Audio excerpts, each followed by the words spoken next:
जहां आरा बेगम की आंखों में गुस्सा, दुख और बेयकीनी एक साथ जमा हो चुके थे। वो बार बार अनुशय को देखती और फिर मीर नामान की तरफ नजरें उठाती, जिस हकीकत को सुनने से वह बरसों डरती रही थी।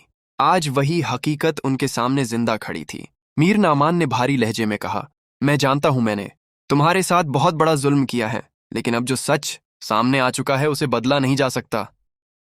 अनुशय मेरी बेटी है और यह हकीकत हमेशा रहेगी। ये सुनते ही जहां आरा बेगम की आंखों में आंसू आ गए, मगर उनके लहजे की सख्ती कम ना हुई। तुमने सिर्फ मुझसे झूठ नहीं बोला, तुमने मेरी पूरी जिंदगी को धोखे में रखा है।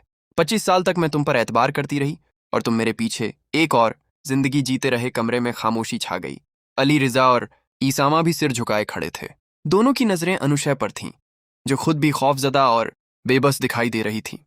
तब मीर नामान ने फैसला अंदाज में कहा, मंगनी हो चुकी है और अब शादी तक अनुशय मेरे घर में रहेगी। यह मेरा आखिरी फैसला है। अगर तुम उसे कबूल नहीं करना चाहते तो फिर तुम्हारी मर्जी है, चाहे तुम इस घर में रहो या ना रहो, लेकिन मेरी बेटी कहीं नहीं जाएगी। यह जुमला सुनकर जहां आरा बेगम के सब्र का बंद टूट गया। फैसला? तुम फैसला सुनाओगे? 25 साल तक धोखा देने के बाद भी तुम मुझे हुक्म दोगे? इनकी आवाज पूरे घर में गूंज उठी। तुमने मेरा एतमाद तोड़ा, मेरी मोहब्बत तोड़ी, मेरी इज्जत तोड़ी, और आज तुम चाहते हो कि मैं उस सब को भूल कर तुम्हारी बेटी को अपनी बेटी मान लूं। अनुशय के आंसू निकल पड़े। ओसामा फौरन आगे बढ़ा और बोला, अम्मी, अनुशय का क्या कसूर है? उसने तो कुछ नहीं किया। अली रिजा ने भी भाई की बात की हिमायत की। अम्मी, वो हमारी बहन है। अगर अब सच सामने आ गया है तो हमें उसे कबूल करना चाहिए। मगर जहां आ रहा बेगम के दिल में बरसों का जख्म ताज़ा हो चुका था, उन्होंने सख्त लहजे में कहा, मैं सिर्फ एक बात वाज कर देती हूँ, यह लड़की अगर उस घर में रहेगी तो सिर्फ अपनी शादी तक मैं उसे बर्दाश्त कर लूंगी, लेकिन उसे अपनी बेटी कभी नहीं मानूंगी। कमरे में मौजूद हर शख्स साकत रह गया। जहां आरा बेगम की अगली बात ने माहौल को मजीद संगीन बना दिया। और याद रखना, मेरी जायदाद में से उसे एक पाई भी नहीं मिलेगी। ये अल्फाज सुनकर सबके चेहरों का रंग बदल गया। इंशे ने पहली बार रोते हुए कहा, मुझे किसी जायदाद की जरूरत नहीं, मुझे सिर्फ एक खानदान चाहिए था। मगर जहां आरा बेगम के दिल पर लगी चोट इतनी गहरी थी कि वो यह दर्द सुनने के बावजूद नरम ना पड़ सके। इन्हों की बात सुनकर चंद लम्हों के लिए पूरा घर खामोश हो गया।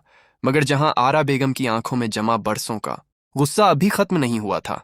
उन्होंने मीर नामान की तरफ देखते हुए कहा, मैंने तुम्हारे साथ अपनी पूरी जिंदगी गुजार दी, हर मुश्किल में तुम्हारा साथ दिया, लेकिन आज एहसास हो रहा है कि मैं जिस शख्स पर सबसे ज्यादा भरोसा करती थी, वही शख्स मेरे लिए सबसे बड़ा धोखा निकला। मीर नामान पहली बार बेबस दिखाई दे रहे थे। इनके पास अपनी गलती का कोई जवाब नहीं था। वह सिर्फ इतना कह सके, मैं जानता हूं मुझसे गलती हुई, लेकिन अनुशय को सजा मत दो। जहां आरा बेगम ने फौरन जवाब दिया, सजा तो मुझे मिली है, 25 साल तक मिली है। अब तुम चाहते हो कि मैं अपने जख्म भूल जाऊं? अली रजा ने मां का हाथ थाम लिया। हम्मी, खानदान टूट जाएगा।